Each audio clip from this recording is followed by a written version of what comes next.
Hello दोस्तों, मैं प्रभुत सिंह राणावत एक बार फिर ऑनलाइन क्लासेस में आप सबका स्वागत करता हूं। दोस्तों, आज हम जो राजस्थान की बहुउद्देशीय नदी घाटी परियोजना है उसको आगे बढ़ाते हुए दोस्तों मैं आज ले रहा हूं चंबल परियोजना। तो दोस्तों, मैं पहले थोड़ा सा बता देता हूं आपको कि चंबल जो नदी है वो मध्य प्रदेश से निकलती है। मैं यहाँ बता देता हूँ आपको कि मध्य प्रदेश में जनाबाव की पहाड़ियों से निकलती है। कहाँ से निकलती है? जनाबाव की पहाड़ियों से निकलने के बाद दोस्तों यहाँ से निकलती है और एमपी के मंदसौर होकर वह ये देखना आप रावत भाटा है। ये मैंने क्या लिखा है दोस्तों? रावत भैंसरोडगढ़ के अंदर ही रावत भाटा है और वहाँ से निकलती हुई ये बूंदी की सीमाओं को काटती हुई वापस ये उत्तर प्रदेश में चली जाती है। वहाँ इटावा में जाकर वह यमुना नदी में जाकर गिर जाती है। तो दोस्तों, जो आज जो मेन जो पढ़ना है अपने को चंबल परियोजना पढ़ना है दोस्तों। तो मैं सबसे पहले बता देता हूँ कि जो चंबल परियोजना, इसके बारे में कुछ बता देता हूँ कि जो चंबल परियोजना है, चंबल परियोजना ये चंबल परियोजना 1953-54 में राजस्थान व एमपी के बीच में 50% के भागीदारी पर बनी थी दोस्तों। ओके, ये विश्व की एकमात्र नदी है जिसके 100 किलोमीटर के दायरे में 4 बांध बने हुए दोस्तों। कितने बांध बने हुए? 4। और इन्हीं 4 बांधों को आज अपने को पढ़ना है और इन पर क्या क्या चीजें कहाँ से क्या होती है। तो दोस्तों, मैं सबसे पहले बता देता हूँ कि यहाँ पर एक बांध बना यहाँ पर और उसका नाम है, मैं यहाँ बता देता हूँ, गांधी सागर। कौन सा सागर है? गांधी सागर। ये मंदसौर है, मंदसौर के भानपुरा और रामपुरा के अंदर बना और ये जो ये प्रथम चरण में बना। किस चरण में बना? प्रथम चरण में 1960 में। ओके, इसका जो उद्घाटन किया था, देखना प्रथम चरण में 2 बने थे। एक यहाँ पर कोटा में, जिसको कहते हैं हम कोटा बैराज। क्या कहते हैं? कोटा बैराज। दोस्तों याद रखना, कोटा बैराज और गांधी सागर ये दोनों प्रथम चरण में बने थे। किस चरण में बने थे? प्रथम चरण। इसका जो पूरा प्रारूप तैयार हुआ था, इसका प्रारूप तैयार हुआ था 1943 में, लेकिन इस पर जो कार्य प्रारंभ हुआ वो लेट हुआ था और 1960 में बनकर तैयार हुआ था। और इसका गांधी सागर बांध का उद्घाटन हमारे देश के पहले प्रधानमंत्री नेहरू ने किया था। किसने किया था? नेहरू ने। तो इसका भी उद्घाटन दोनों का एक ही दिन हुआ था। तो इसका भी जो उद्घाटन है वो पंडित नेहरू ने किया था। ओके दोस्तों, पहले इन दोनों को समझ लेते। इस पर कुल 4 बांध है। तो मैं आपको बता देता हूँ कि जो दूसरा सागर बना था वो बना था यहाँ पर। कहाँ पर? यहाँ पर। और इसका जो नाम है राणा प्रताप सागर। राणा प्रताप सागर। ओके दोस्तों, और ये बना था दूसरे चरण में। किस चरण? देखना, पहले चरण में, दूसरा इस नदी पर जो बांध है क्या वो दूसरे चरण में, और ये बना था 1970 में। और ये भराव दृष्टि से सबसे बड़ा है। भराव दृष्टि से सबसे बड़ा राजस्थान का बड़ा बांध है और ये सबसे सस्ता बना था दोस्तों। राजस्थान का सबसे सस्ता बांध है और कुल 31 करोड़ में बन गया था। कितने करोड़ में बन गया था दोस्तों? 31 करोड़ में बन गया था। और यहाँ पर परमाणु पर आधारित बिजली बनती है। किस पर? परमाणु पर आधारित बिजली बनती है। ओके दोस्तों, परमाणु पर आधारित बिजली बनती है। कहाँ पर बनती है? रावत भाटा में। और किसकी सहायता से? कनाडा की सहायता। और यह राजस्थान की कुल आवश्यकता की 30% बिजली यहां से बनती है दोस्तों। ओके, तो ये दूसरा। तीसरा जो डैम बना था दोस्तों वो बना था जवाहर सागर। क्या नाम था दोस्तों? मैं यहां पर ले लेता हूं। यहां पर तीसरा बात जवाहर सागर। ये कोटा और बूंदी की सीमा में, देखो कहां पर है? कोटा और बूंदी की सीमा में। कौन सा है? जवाहर सागर। जवाहर सागर, कोटा और बूंदी। और यहाँ पर एक गांव है बोरावास, कौन सा वास है? बोरावास के संगम पर बना हुआ, और ये पिकअप बांध है। कैसा बांध है? पिकअप बांध है। और इसको देखना, इसको कोटा बैराज कहा जाता है, और इस जवाहर सागर को कोटा बांध भी कहा जाता है, कोटा बांध भी कहा जाता है। और ये जो बांध बना था दोस्तों, वो बना था तीसरे चरण में। किस चरण में बना था? तीसरे चरण में, तीसरे चरण में, यानी 1973। ओके दोस्तों, देखना, पहला बांध पहले चरण में, दूसरा बांध जो प्रताप सागर का दूसरे चरण में, ये तीसरे चरण में, और जो लास्ट का बांध है वह और गांधी सागर, ये दोनों पहले चरण में बने थे। ये आपको इस पर पूरा ध्यान रखना दोस्तों। ओके दोस्तों, यहाँ पर भी विद्युत का प्रोडक्शन होता है, बिजली का प्रोडक्शन होता है। इन तीनों में जो विद्युत का प्रोडक्शन है वो मैं बाद में बताऊंगा आपको, लेकिन इनको समझ लीजिए जवाहर सागर, ठीक है ना।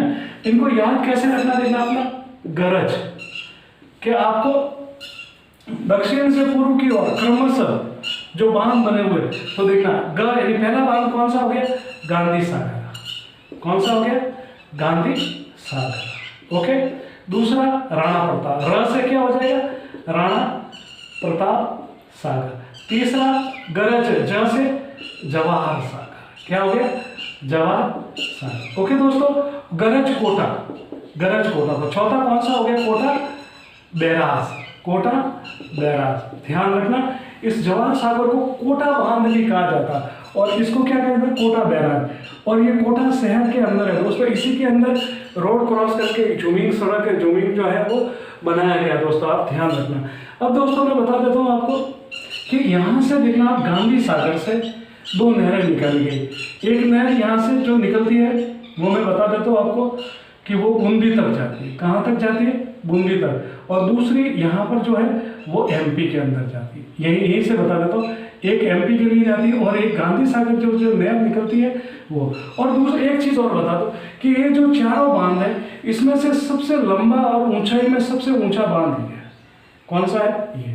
अगर यहाँ की बात करें, राजस्थान के अंदर तीनों बांध की बात करें, तो ये वाला बांध, तो यहाँ पर जो सबसे लंबा बांध है वो कोटा बैराज है, ऊंचाई में कोटा बैराज। और ये जो रावतबाड़ा वाला बांध ऊंचाई में दोनों 36 मीटर है, लेकिन ये 610 मीटर है और ये जो है 510 मीटर ये, और ये 336 मीटर है। जवाहर सागर कितना है? लंबा बात कर रहा हूँ, 336 मीटर लंबा। ये कितना है? 510 मीटर लंबा। और ये कितना है? 660 मीटर लंबा। तो राजस्थान में सबसे लंबा कौन सा हो गया? ये। लेकिन ये सबसे लंबा भी है और भराव दृष्टि से सबसे बड़ा भी है। लेकिन राजस्थान की बात करें तो कोटा बैराज सबसे लंबा, और भराव दृष्टि से सबसे बड़ा कौन सा हो गया? राणा प्रताप सागर हो गया। और जहाँ पर परमाणु की सहायता से बिजली बनती है, और अपने राजस्थान में जो दूसरा दोस्तों बन रहा है वह बांसवाड़ा के अंदर बन रहा है। ध्यान रखना, परमाणु पर आधारित बिजली। अब दोस्तों जहाँ तक अगली बात है, देखना कोटा बैराज की बात करता हूँ मैं आपको कि कोटा बैराज से जो नहरें निकाली गई है वह दो नहरें निकाली गई है। ओके दोस्तों, देखना एक नहर निकाली गई यहाँ से, ये नहर निकाली गई है कोटा बैराज से। ओके, देखना ये कौन सी नहर होगी? दाई नहर। कौन सी नहर होगी? दाई नहर, दाई नहर। और एक जो निकल रही है वह कोटा और बूंदी के लिए, कोटा और बूंदी के लिए। ये कौन सी नहर है? बाई नहर। कहाँ से निकाली जा रही है? कोटा बैराज से। ओके दोस्तों, कहाँ से निकाल रही है? कोटा बैराज से। बाई नहर है वो केवल राजस्थान। कौन सी है? केवल राजस्थान। राजस्थान में भी कौन सा? बूंदी और कोटा, ये ध्यान रखना, बाई नहर से। लेकिन दाई नहर, कोटा और ये 12, दो तो राजस्थान के हो गए, और तीसरा कहाँ जा रहा है? एमपी में भी जा रहा है। ध्यान रखना, इस एमपी के अंदर दोस्तों इसके ऊपर जो दाई नहर है इसके ऊपर 8 लिफ्ट है। कितने लिफ्ट है? 8 लिफ्ट है। ये दोस्तों मैं आपको यहाँ पर समझा देता हूँ कि ये 8 लिफ्ट कैसे कैसे है। यहाँ मैं थोड़ा ये मिटा रहा हूँ दोस्तों, यहाँ से ध्यान रखना, ठीक है। कि 8 दाई नहर पर, किस नहर पर है? दाई नहर पर, कोटा बैराज से। देखना कोटा बैराज से। ओके, कोटा बैराज से दो नहरें निकाली गई। एक तो बाई, ये वाली बाई, कौन सी? ये वाली जो कोटा और जो कोटा से निकलती है तो कोटा प्लस बूंदी हो गया, कोटा प्लस बूंदी हो गया। जो दाई नहर है, दाई नहर कौन सी, देखना कोटा, ये वापस बता देता हूँ, कोटा 12 और एमपी में जाती है, तो कहाँ जा रही है, कोटा में जा रही है, ओके, प्लस 12 में जा रही है और फिर एमपी में जा रही है। और एक ध्यान रखना, इसके देखना, ये पहला कौन सा बताया था मैंने, गांधी सागर, ये कौन सा बताया था मैंने, रावत भाटा, ये कौन सा बनाया था मैंने, जवाहर सागर। तो इन तीनों पे तो बिजली का प्रोडक्शन होता है, इस पे कोई बिजली का प्रोडक्शन नहीं होता। किस पर नहीं होता, कोटा बैराज पे बिजली का प्रोडक्शन नहीं होता। इन तीनों पे तो होता है, इस पर नहीं होता। लेकिन इस पर क्या बनी हुई है, 8 लिफ्ट नहर बनी है, इस पर 8 लिफ्ट बनी हुई। तो कोटा के अंदर कितनी बनी हुई है, 2, एक तो जालीपुरा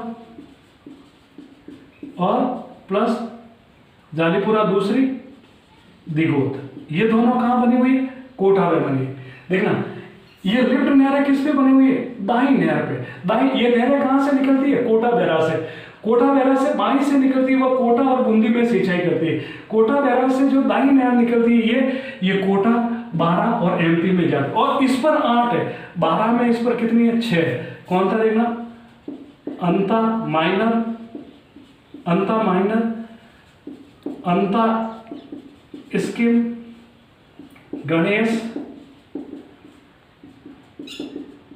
सोरखंड, पंचेर और कचारी, ये 6 देखना, 1 2 3 4, अच्छा एक यहाँ पर, एक अंता माइनर, 2 3 4 5 और ये कचारी 6 दोस्तों, याद रखना। कोटा के अंदर ये 2 ही है, जालीपुरा और दिगोत। ये किससे निकल रही है, दाई से निकल रही है, जिसमें कोटा भी, कोटा के अंदर 2 लिफ्ट है, 12 भी है और एमपी। एक दोस्तों, जब ये जो नहर है, ये जो नदी है, जब ये सवाई माधोपुर में चली जाती है, तो सवाई माधोपुर में इसमें एक इंदिरा गांधी लिफ्ट नहर परियोजना और है, इंदिरा गांधी लिफ्ट परियोजना, ओके दोस्तों। और ये सवाई माधोपुर के लिए, किसके लिए है, सवाई माधोपुर के लिए। और अकाल के समय आपके घना पक्षी अभ्यारण्य में यहाँ से पानी जाता है।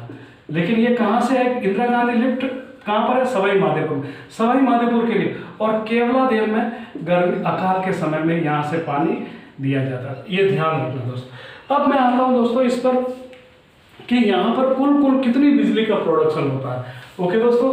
तो ये ध्यान रखना, आपके लिफ्ट नहरें किस पर है, देखना वापस कोटा बैराज में बाई और कोटा और ये केवल सिंचाई होती है, कोटा बैराज से केवल सिंचाई होती है। और दूसरे में जो दाई ओर से जो नहर निकाली जा रही है वो कोटा 12 और एमपी के लिए, और 8 लिफ्ट परियोजना इसी पर है। अब दोस्तों मैं आता हूँ कि अब मैंने कहा था कि जैसे पहला, दूसरा और तीसरा यहाँ से बिजली का प्रोडक्शन होता है, कोटा बैराज केवल और केवल सिंचाई के लिए काम होता है। तो देखना गांधी सागर पर कितने बिजली का प्रोडक्शन होता है, देखना यहाँ पर जो लगा हुआ है 115 होती है, कितनी होती है, 115 मेगावाट बिजली का उत्पादन होता है। और कुल कितने लगे हुए, तो बता दो, 5 रिएक्टर लगे हुए और पांचों के पांचों 23 मेगावाट बिजली का उत्पादन करते हैं। तो बिजली उत्पादन कितनी होगी, 115 मेगावाट, ओके दोस्तों। दूसरा बात है, दूसरा जो डैम है वह है आपका राणा प्रताप सागर, ओके दोस्तों। जो राणा प्रताप सागर है वहां पर 172 मेगावाट बिजली का उत्पादन हो रहा है। और यहाँ पर कितने रिएक्टर है, 4, चारों कितने 43 मेगावाट बिजली का उत्पादन करते हैं। तो कितने हो गए दोस्तों, 172 मेगावाट बिजली का उत्पादन करते हैं। तीसरा कौन सा दोस्तों, जवाहर सागर। कौन सा हो गया, जवाहर सागर, ओके।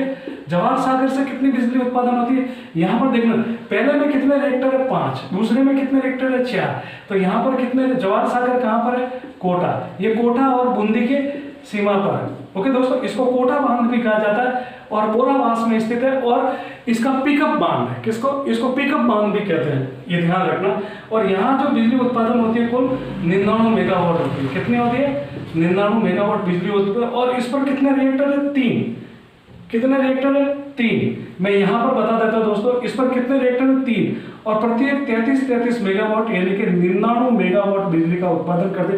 तो दोस्तों ध्यान रखना, गांधी सागर, ओके, गांधी सागर पहला, गरज क्रमशः भी है दोस्तों।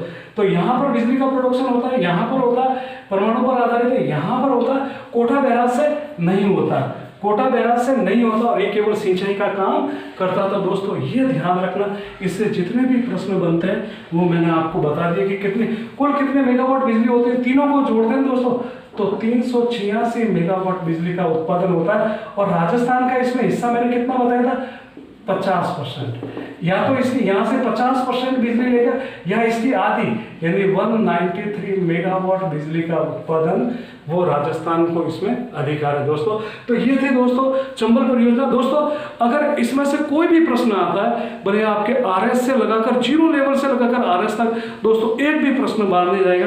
यदि दोस्तों मेरी क्लास बहुत अच्छी लगे तो लाइक शेयर एंड सब्सक्राइब दोस्तों जरूर करें और अपने दोस्तों में दोस्तों मेरी वीडियो ज़्यादा से ज़्यादा फैलाएं। मैं आपकी तन मन से पूरी सेवा कर रहा हूँ, जिससे आप प्रोग्रेस करें, आप जीवन में रोटी कमाने वाले बने। नमस्ते दोस्तों।